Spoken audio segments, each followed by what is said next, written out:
He wasn't supposed to bark that night. In fact, he rarely made a sound anymore. Years of being ignored had taught him silence, and the heavy chain around his neck reminded him daily that there was no point in making noise. But that night, something felt different. The air was too still. The wind too sharp. There was a tension that pressed against the trees, and although nothing moved in the darkness, Rocco felt it, deep in his gut. He stood at the edge of the old fence, the rusted metal collar tugging against his neck as he leaned forward, ears perked, scanning the shadows. The woods behind the farm had always made noises, but this was something else, not a deer, not a raccoon, not the wind through the pines. This was silence that warned. Silence that watched. Rocco had once been the pride of the farm. A strong, young German shepherd trained to protect, alert, chase off coyotes and strangers. He used to run free through the fields, barking orders at cows and chasing the tractor like it was a game. But years had passed. The farmer got older. So did Rocco. And after one bad injury and a new litter of working dogs, he was pushed aside. They chained him near the edge of the property, close enough to hear life happening, but too far to be part of it. Except for Lily. She was the only one who still saw him. The farmer's daughter, no more than 8, always with scraped knees and tangled hair, would sneak him bits of her lunch and whisper secrets in his ears. She named him Captain because, in her words, he watches over everything. And even though his body was slower now, something about her voice made his tail thump every time. That night, he didn't hear her laugh. No skipping footsteps. No creak of the barn door opening. Just the distant clatter of metal. A sharp crack. Then, a sound that made his heart punch his ribs, a yelp. Short. Human. Lily. He snapped his head toward the barn and growled low, a sound he hadn't used in years. Something moved in the shadows near the chicken coop, and though he couldn't see it clearly, he could feel the eyes watching from the trees. Eyes that didn't blink. Eyes that were too low to be human, but too steady to be prey. And then it moved. Fast. From the trees toward the barn. Toward her. Rocco didn't think. He lunged. The chain bit into his neck, held tight. He growled and pulled again, back legs digging into the dirt. The collar cut into his skin, but he didn't care. He yanked once more, harder than ever before, and suddenly, with a sickening metallic snap, something gave way. For the first time in years, Rocco was free. The cold air sliced through his fur as Rocco sprinted across the dark field, his paws barely touching the ground. It had been years since his body had moved like this, muscles pulling in perfect rhythm, instincts roaring awake like they had never left. The pain from the chain burn around his neck was already forgotten. Only one thing mattered now, Lily.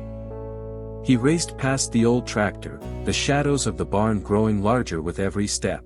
The door to the coop was wide open, swinging slightly in the wind, and the scent hit him hard, sharp, foreign, dangerous. Blood. Feathers. And something else, a predator's musk, thick and wild.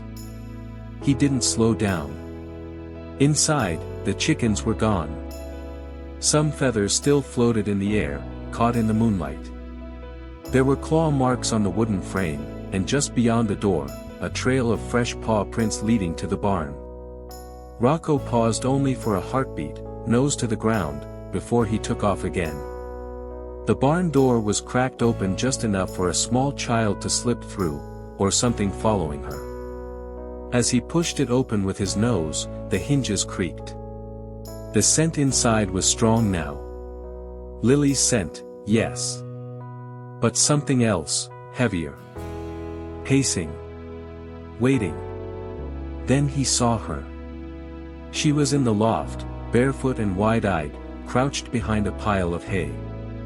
Her little hands clutched a flashlight that barely worked, the beam flickering across the walls. She saw him and gasped, tears already streaming down her cheeks. "Captain," she whispered, and in that moment, the fear in her face broke into a fragile flicker of hope. But just behind her, in the shadows near the ladder, something moved. A low growl echoed through the barn. Slow. Confident. The cougar stepped into the light. It was lean and muscular, eyes golden and fixed not on Rocco, but on Lily. The animal had stalked her here, toyed with her movements, cornered her. It could have attacked already, but it hadn't. It was waiting. Watching. Cruel in its patience. Rocco growled deep in his throat, planting himself between the predator and the girl. His legs trembled from the sprint, and the years weighed on his shoulders, but he didn't move. Not back. Not now. The cougar stepped closer, tail twitching in rhythm, low snarls vibrating in its chest. And then it pounced. Rocco launched upward, meeting it mid-air with a force that surprised even himself. Teeth met fur, claws raked against skin, and the two animals crashed to the floor, snarling, biting, thrashing. Lily screamed, backing into the hay, covering her ears. The barn filled with chaos, growls, the pounding of paws, the ripping of wood under claws. The cougar was younger, faster, and every time Rocco pushed forward, it twisted out of reach, cutting him across the shoulder, the side, the ear. But Rocco didn't stop. He had faced coyotes before. He had chased off wolves. But this was something else. This was the battle he'd been waiting for his whole life. Not because he wanted it, but because she needed him. And he had promised her, every day she whispered stories into his ears, that he would always protect her. Even if no one else believed he still could. The barn floor shook beneath them as Rocco and the cougar collided again, the force of their bodies echoing against the wooden walls. Dust rose from the hay, swirling through the flickering light of Lily's flashlight as it rolled across the loft and fell through a crack in the floorboards. In that dim, chaotic half-light, everything felt blurred, the growls, the screams, the tearing of fur and flesh. But to Rocco, it was all sharp. Clear. Every second counted. He bit down hard on the cougar's shoulder, his jaw locking with every ounce of strength he had left, but the animal twisted and slashed, claws digging into his side. Blood soaked into his coat, and pain surged through him, but he didn't let go. He had faced pain before. Pain was familiar. But Lily's screams, those were unbearable. The cougar threw him off with a violent jerk, sending him skidding into a stack of hay bales. His ribs cracked against the wood, and for a moment, everything spun. His legs scrambled beneath him. Breathing hurt. He could barely see. But then, a small voice broke through the haze. "Captain. Please, get up. Lily." He forced himself to stand, legs trembling, vision blurry, but his heart pounding louder than the pain. The cougar was circling now, slower, limping slightly from the bite wound but still deadly, still fixated on the child above. And now Rocco could feel it, he didn't have much left in him. One more charge. Maybe two. Then his body would give out. The predator leapt again, bounding toward the ladder, ready to climb, and Rocco didn't hesitate. He hurled himself into the cougar's path, tackling it to the ground in a blur of fur and fury. They hit hard. This time, he aimed higher, jaws locking around the cougar's neck. It howled in rage, clawing wildly at his chest, tearing into skin and muscle, but Rocco held on. Lily screamed again, louder than ever, and the sound cracked through the barn like thunder. And then, there was light. A shotgun blast echoed through the air. The cougar yelped and sprang away, not hit, but startled. Another voice shouted, deep, urgent, and boots slammed against the barn floor. The farmer. Behind him, two neighbors with flashlights and tools in hand, all of them panting, eyes wide, taking in the chaos. "Lily! Get down! Get away from there!" But she didn't move. She was still staring at Rocco, who now stood hunched in the center of the barn, chest heaving, blood dripping from his mouth and side, his eyes locked on the cougar, who now backed slowly toward the shadows. It wasn't over. Not yet. And that's when the old dog did something no one expected. He moved forward again. Not fast. Not feral. Slow. Deliberate. The cougar hissed, but it didn't attack. Something in Rocco's eyes, the fire, the fury, the raw devotion, made the predator hesitate. Step by step, it backed toward the open door, then turned and ran into the night. Silence fell. A thick, heavy silence. The farmer dropped his gun and ran toward Lily, wrapping her in his arms, shaking. The neighbors stood frozen, not at the cougar's retreat, but at the sight of Rocco, limping, barely standing, bloody, but alive. He turned to Lily one last time and wagged his tail. Then, without a sound, his legs gave out. He collapsed to the ground, motionless. For a moment, no one moved. The barn, once filled with growls and screams, had gone still. Dust hung in the air like fog. The only sound was Lily's quiet sobbing as her father held her close, his arms trembling around her small frame. His eyes flicked down to the motionless body on the floor, that old dog, lying in a pool of blood and hay, chest barely rising. He hadn't said its name in years. In truth, he didn't even know the dog still remembered his voice. But as he took a hesitant step forward and whispered, "Rocco, boy, you did good," something stirred. The shepherd's ear twitched. His eyes opened, just barely, and for a second, there was recognition. The farmer fell to his knees beside him, brushing blood-matted fur from Rocco's face. "I thought you were done, old man," he muttered, his voice cracking. "I thought you didn't have it in you anymore." Lily broke free from his arms and rushed to the dog's side. She dropped to the ground, tears dripping down her cheeks as she cradled Rocco's head in her lap. "You came for me," she whispered. "I knew you would." No one said a word. The neighbors stood silently, hats in their hands, looking at the broken body of the animal they had long dismissed. Chained. Forgotten. Just a tired old dog at the edge of the property. They never imagined he still had fight in him. They never imagined he would be the one to save her. One of the neighbors, an older man named Dale, cleared his throat. "He needs a vet. Now." "We're too far," the farmer replied. "The closest one's an hour out, and I don't know if." "I'll drive," Dale cut in. "Get blankets. We'll do it now."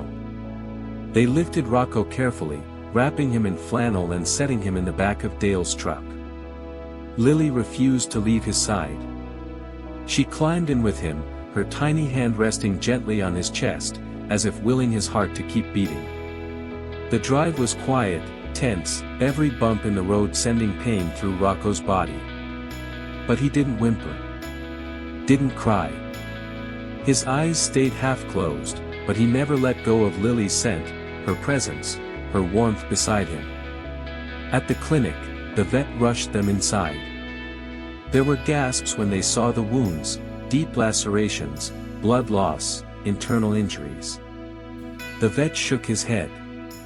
"Honestly," he said, "I've seen younger dogs not survive half of this." Lily wouldn't leave the room.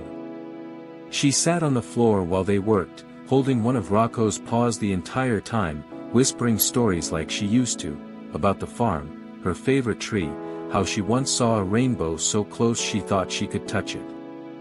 And Rocco, half sedated, weak beyond reason, blinked every now and then, like he was still listening. Hours passed. When the vet finally stepped out, he looked tired but surprised.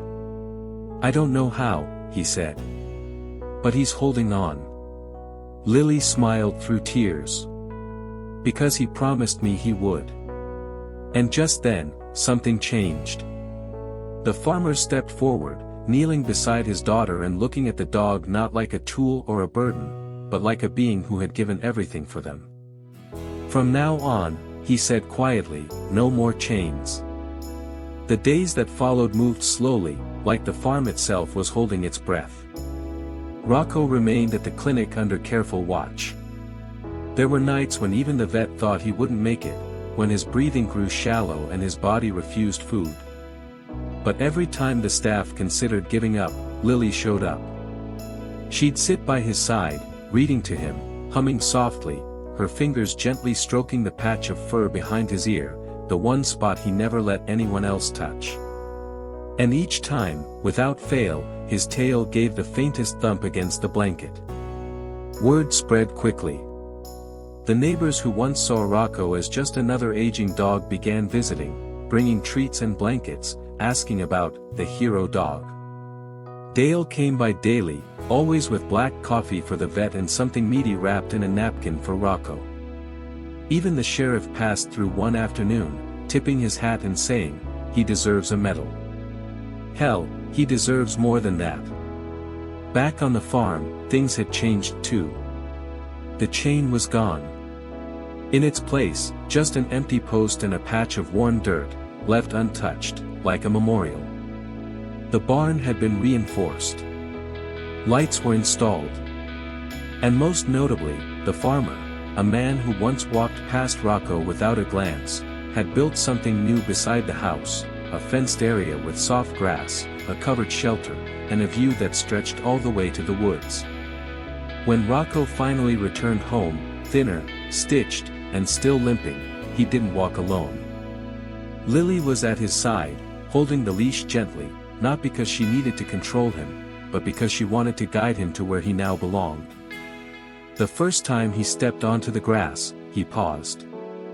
The breeze carried familiar scents, pine, soil, the faint musk of deer. But it also carried something new, something warm. Safety. Welcome. Home. The farmer knelt down and looked into his eyes. I should have never chained you out there, he said softly. You were always more than just a dog. You were watching over us the whole time, and I didn't even see it. Rocco leaned in, resting his head against the man's chest, and for the first time in years, the farmer wrapped his arms around him. From then on, Rocco was never alone. He spent his mornings sunbathing, afternoons walking the fields with Lily, and evenings curled on the porch, head resting on her lap as she told him stories like she always had, only now, louder, more confident, like she believed the world was listening. And maybe it was. Sometimes at night, the wind would pick up again, rustling the trees beyond the fence. Rocco's ears would twitch, his old instincts waking for a moment. But there was no growl, no fear, no bark. Just the steady rhythm of a heart that had been bruised, scarred, but never broken. Years passed. Slower, kinder years. When Rocco's time finally came, it was peaceful. Quiet. He was lying beneath his favorite tree, with Lily beside him, no longer a child but a young woman, still holding his paw, still whispering stories. And as his breathing slowed, and the sky turned gold with the setting sun, she smiled through her tears and said the words he had waited his whole life to hear. Sleep, Captain. You kept your promise. And he did.